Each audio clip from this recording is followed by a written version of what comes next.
We were in Dublin today at the People's Vaccine Inquiry, where we were lucky enough to speak with some of the participants here.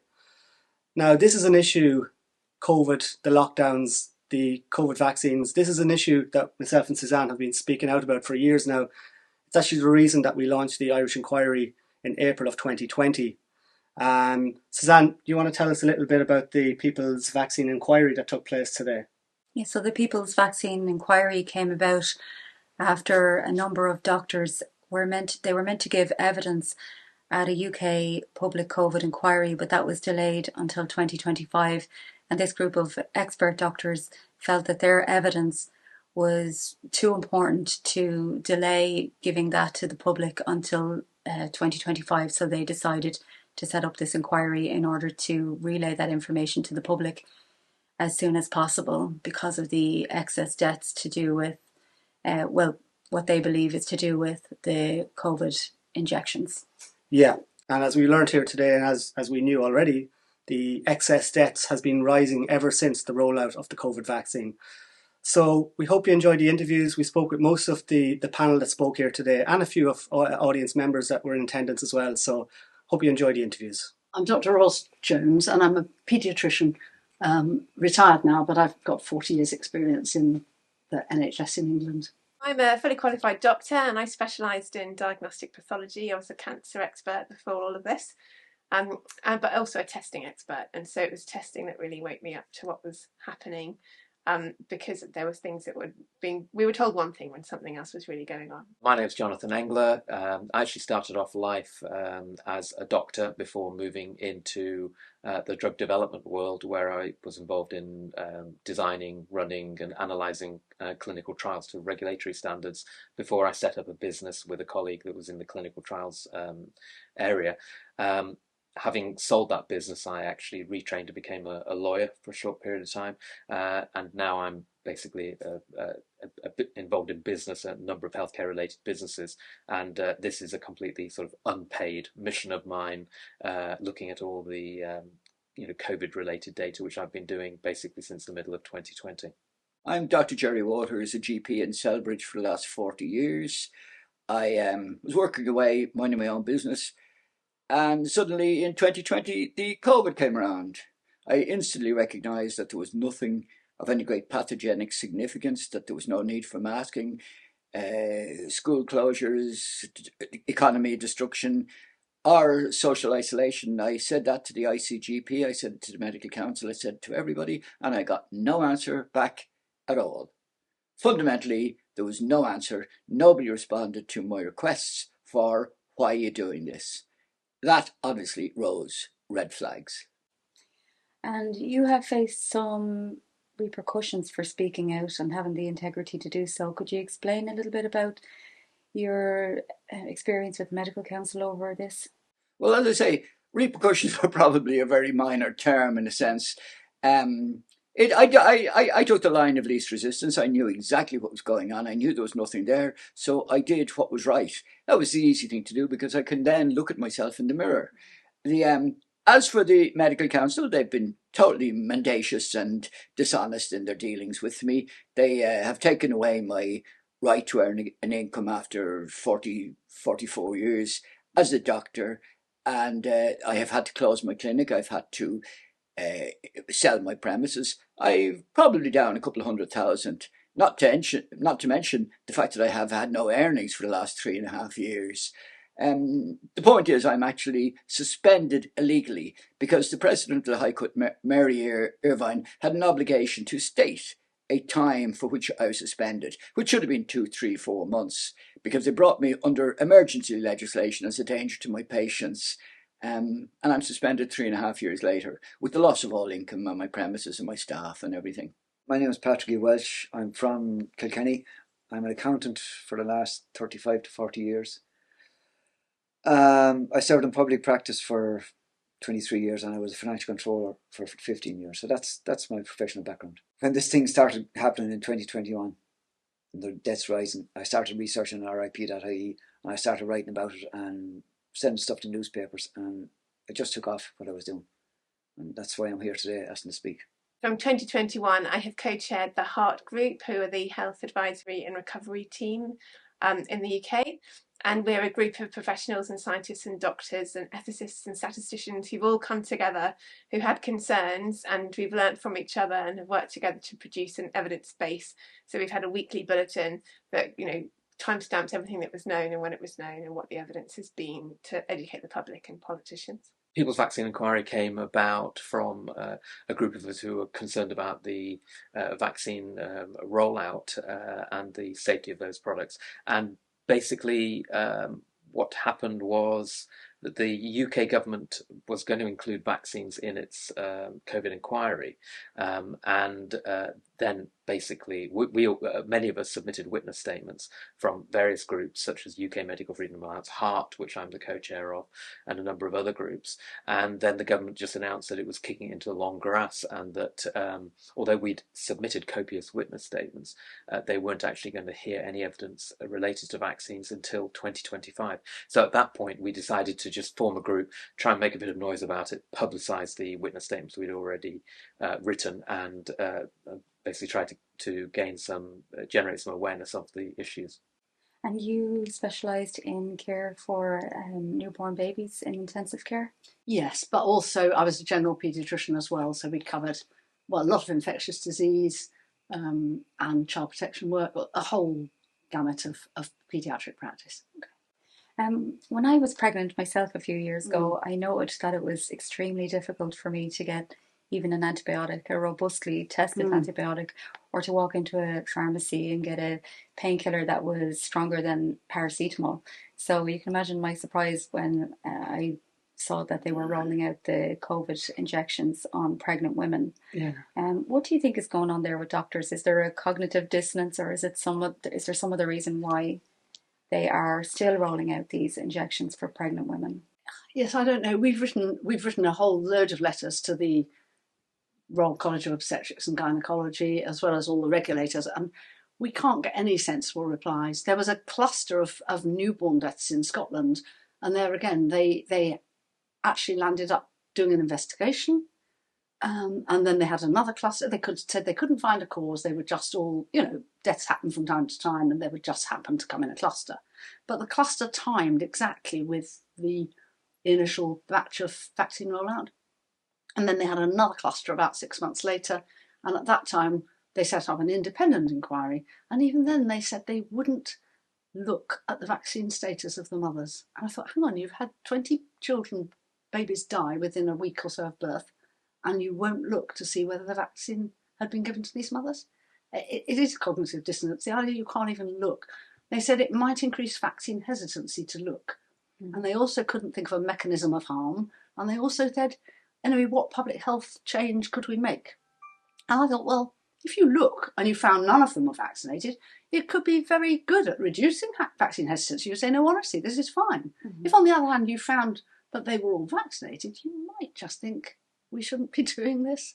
But no, and there is a complete block on discussing this, I think, as far as I can see. It almost seems like there might have been a suspicion that they would have found something if they went looking. I think so. Yeah, I think that's the only conclusion I can come to. And there's just been a report now from UK national data of maternal deaths. So this is not just baby deaths, but in 2017 to 19, and then comparing 2020 to 2022, and the deaths per 100,000 has gone up from 8.56 or something to 13 point something. So I mean, that's a big jump. And that's also the statistically significant difference, and also whether it's removing any COVID deaths completely from that, there's still an increase in all-cause maternal mortality. And a lot of that will be clotting problems. I mean, women die occasionally from blood clots. It's a problem. Your blood clots more readily when you're heavily pregnant. But I'm sure the vaccines, may well have had an impact on that. But nobody's looking. You've written a book since the COVID pandemic. Can you tell us the name of the book and what it's about? Yes, so, having gathered all of this evidence, I just thought, what can we do? We just wanted people to understand. And so a book seemed like a solution to the problem, that if you try to explain one particular aspect to people, you could explain it and they'd understand it and they'd go away and it wouldn't fit with other things they knew and it would all sort of fall away. So you need a bit of time to understand the whole picture, and a book was the way to solve that problem. So the book's called Expired. It's only available on Amazon, I'm afraid, because of various logistic reasons. And it's really, that book is about viral spread and lockdowns and masks and ethics. And I've got another book coming out soon, which will be around the vaccines. Okay. And you talk about computer modelling in that book and how flawed that is. Could you tell us a little bit about that? Absolutely. So the whole reason that this happened at all was all based on this idea that you can predict the future, right? We had these false prophets who had this way of doing maths to say, we know what's going to happen, and you can't predict the future the way that they were claiming. And what they were doing was making basic assumptions and extrapolating from those assumptions. And one of the fundamentally flawed assumptions they made was that 85% of people would catch this virus within, a few months. And that's never happened with any virus ever, any respiratory virus. And so it was a crazy assumption to make, but it became this kind of, that turned into this we're all going to die hysteria and all of the fear around that. And modelling has also been used more recently to make claims that 20 million people have been saved by the vaccines. But again, that's based on assumptions that just don't hold water in the real world. Mm-hmm. Have you heard about the new Northern Ireland Health Bill and the draconian measures that would be implemented on people if that comes about with any future declared pandemics? Yeah, so absolutely. This has been one of our concerns really throughout the whole of the last few years, is that this has been a power grab. This whole period has been a power grab where ethical red lines have been crossed and power over our own bodies has been given to the state, and that's a red line that should never be crossed. And we've seen centralised power with the WHO, who are trying to sort of, have power where they should not have power because they have no accountability and there's no way of opposing them, and so it's utterly undemocratic. And what we've seen in Northern Ireland is this proposed bill where even the health minister himself seems to be against the concepts within it of mandatory vaccination. You're like, well, who wrote this bill? Because it's you that's proposing it. So when he's interviewed about it, he seemed almost shocked around the fact that there was this claim that the people should be mandatory vaccinated. And it also includes ideas around people being forced quarantined on suspicion of infections. This is not how medicine, well, that's not medicine, that's authoritarianism gone mad. In medicine, you quarantine the sick because the sick can spread an illness, but you do not ever quarantine the healthy. Absolutely. Do you, as a pathologist, have you done autopsies on people who may have succumbed to the effects of the vaccine? I haven't. So I haven't done an autopsy in a long time. I haven't been practicing as a pathologist since 2020. I've just been doing this COVID research. But the Royal College of Pathologists did do a cohort of 40 odd postmortems after COVID, where they gathered all of the data and shared it among other pathologists so they could learn about what to look for from a COVID death. But that hasn't been done for vaccine deaths. And have you experienced any repercussions for speaking out? You still have a very successful career, and you're a professional expert in the medical field. But have you experienced any repercussions for speaking out? Absolutely, I have. Yeah, so from the very outset, when I first spoke, I came under attack, and some of those attacks have been really hard to deal with, and some of them have been, they've just been attempts to smear me, really, and some of them from very high up places. So a minister in the Justice Department did a sort of smear Twitter thread on me, and there's a website where he set up ways of smearing lockdown skeptics, and I was included within that website, which is still up at the moment. And so, yeah, that's all been rather horrible. But, over time, having sort of got thicker skin, you realise that when people are trying to smear you, it's because they can't actually undermine what you're saying. And when you speak inconvenient truth, that's the only place they have to go to. Yeah, they have no facts to undermine you with. That's right. Any regrets on speaking out? No, I mean, it's a funny place. I wouldn't, if you told me what would happen, I might have chickened out doing it. But having done the journey that I've been on, I would always want to have to do it again. At no point have I felt like I could just turn my back on what was happening. I've just felt this drive to say the truth. In Ireland, I gave the background I gave as I explained RIP.ie as it's real-time mortality data, and the CSO stand over it as It won't be complete. Every death won't be in RIP.ie, but we can use it to compare year on year. And there's a few people in my group. We've analysed the data from 2020 onwards, using 2015 to 2019 as a basis period. And we have shown that 2020 had no excess deaths in Ireland, except for 1 month, April, when all the elderly people were moved from the hospitals into nursing homes, and about 1,100 died. Other than that, there was only 400 excess deaths in Ireland a year, which is 1%. That's in 2020. In 2021, the figure rose. I can't remember the exact number of deaths, but it's 14%. I think it was about 4,000 excess deaths. In 2022, the figure was 18%. It was 5,500. And in 2023, it was 5,800, I think. And that was 18.5%. It keeps rising. In 2024, at the moment, the first 2 weeks of October are at 24%. We were 27% in July. Since the middle of June, it seems things have escalated. And that's where we are now. And as compared to other countries, European countries, Eurostat does that every month. And I publish them figures as well, but they're in the general public. Just people don't know where they are. I put them out in the Substack. And Ireland is generally in the first 2 or 3 countries, tops, in excess deaths. And the top countries for excess mortality, are those the countries that where the population took the vaccine?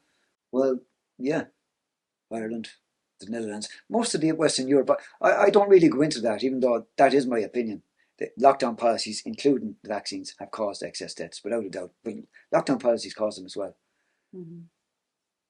But if you look at, and it's very strange with the Eurostat figures, and you can see them going back, it's all the communist countries who are in negative excess deaths now.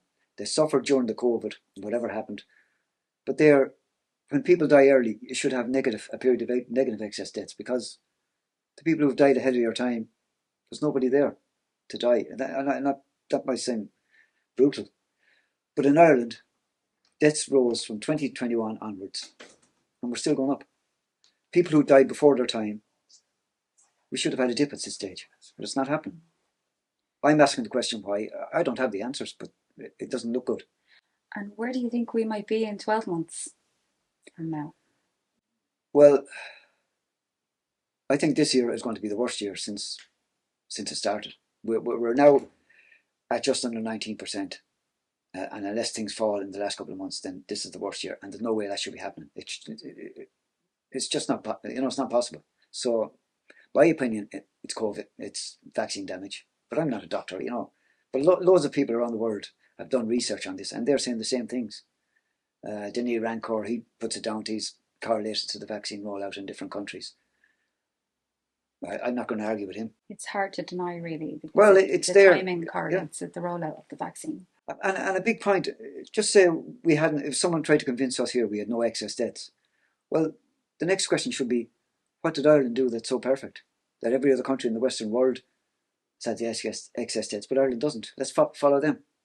There's no one asking that question. You probably heard upstairs that Ireland has seen excess mortality in every month since February 2022. We've seen that across the EU and many countries. What are your views on that? Do you think that's connected to the rollout of the COVID injections? Well, it has to be the prime candidate for it, doesn't it, really? And the main point of interest in relation to that is the fact that it would be relatively straightforward for governments to determine whether or not the cause was the COVID vaccines, because they hold the data on the vaccination status of their populations in general, and it would be quite easy to make that data available publicly for independent analysis. And if you compare the mortality rate within the vaccinated population could be compared to the never vaccinated population, and that would be relatively straightforward to do. And I think it's deeply suspicious that none of that data has ever been made available. And why do you think these shots were rolled out worldwide despite the obvious risks associated with the mRNA technology? I mean, I can't answer that question as to what the reason for certain people doing certain things.